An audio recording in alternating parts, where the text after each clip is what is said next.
Welcome to Goblins and Aliens. This is how I speed paint Synth Wave models. I'll use this Terminator to demonstrate my method. Colors are listed below if you choose to follow along with my process. You can of course use any model you like.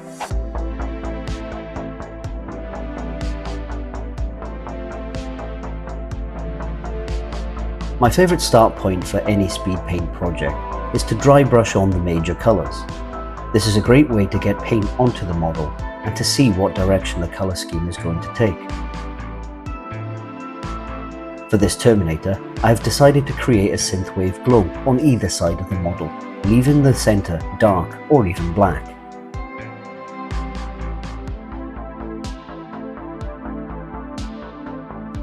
To achieve a pleasing blend, I start with the darkest tone and gradually mix in the next jump in vibrancy until I reach my gold colour. When doing this, it is important to work in decreasing surface areas and to soften the circular brush motion. The purpose of this stage is to establish the environmental haze that surrounds the model, more like a backdrop for the fluorescent paints to sit on later. Mix in black and royal purple as the first step in the colour progression, then straight royal purple, before mixing warlord purple and then straight. And the same with pink on the smallest high points.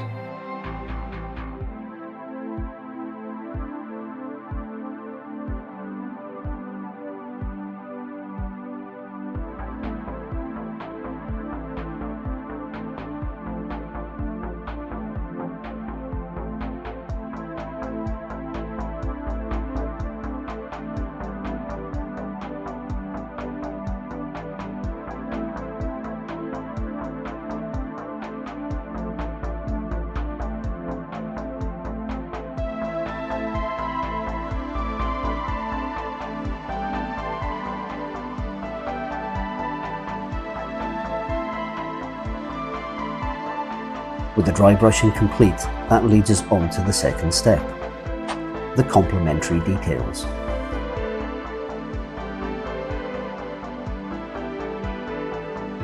When speed painting, a lot of details get neglected in favour of shaving time off the overall project.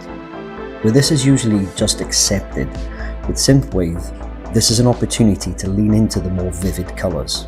The trick is to choose a small section of details to draw attention to. Here, I'll concentrate on the chest aquila and crux terminatus. It is also the time to slow down. Using standard layering techniques will help disguise the somewhat rugged finish dry brushing can have. For this, I will use black, abyssal turquoise, fluorescent blue, and a touch of fluorescent yellow, with the same build-up as the first section mixing in between each colour.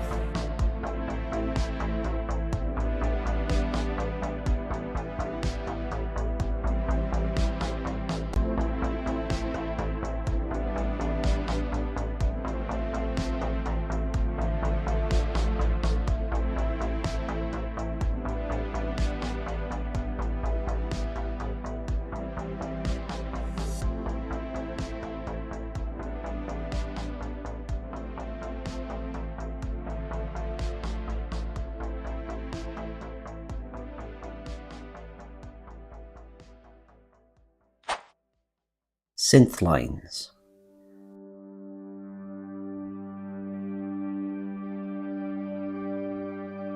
To achieve the recognisable glowing lines that Synthwave is renowned for, I measure and cut thin strips of masking tape to apply it to selected panels of the Terminator's armour. A bit of creative freedom is allowed here.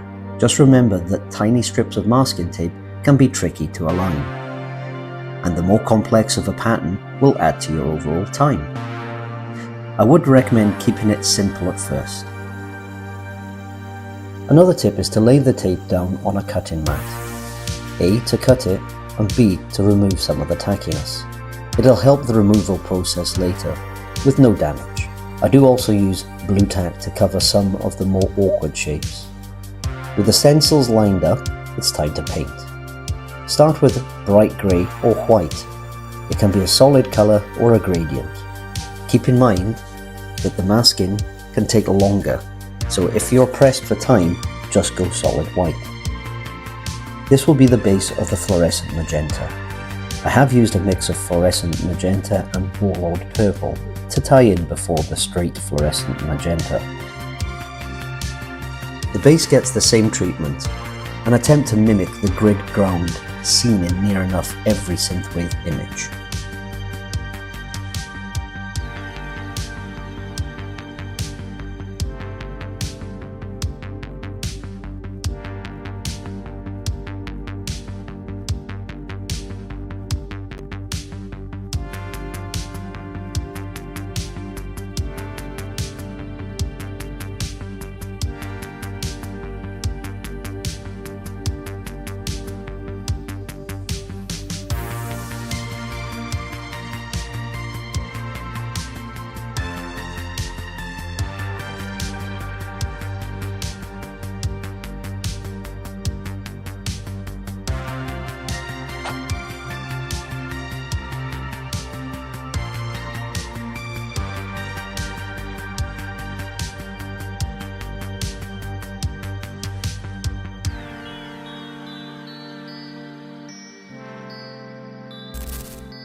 That's how you speed paint Synth Wave. This model took me roughly an hour and a half. I could have trimmed a few extra minutes off here and there if I had simplified some of the Synth Wave lines, or even if I dropped some of the details, but I'm quite pleased with the way it turned out.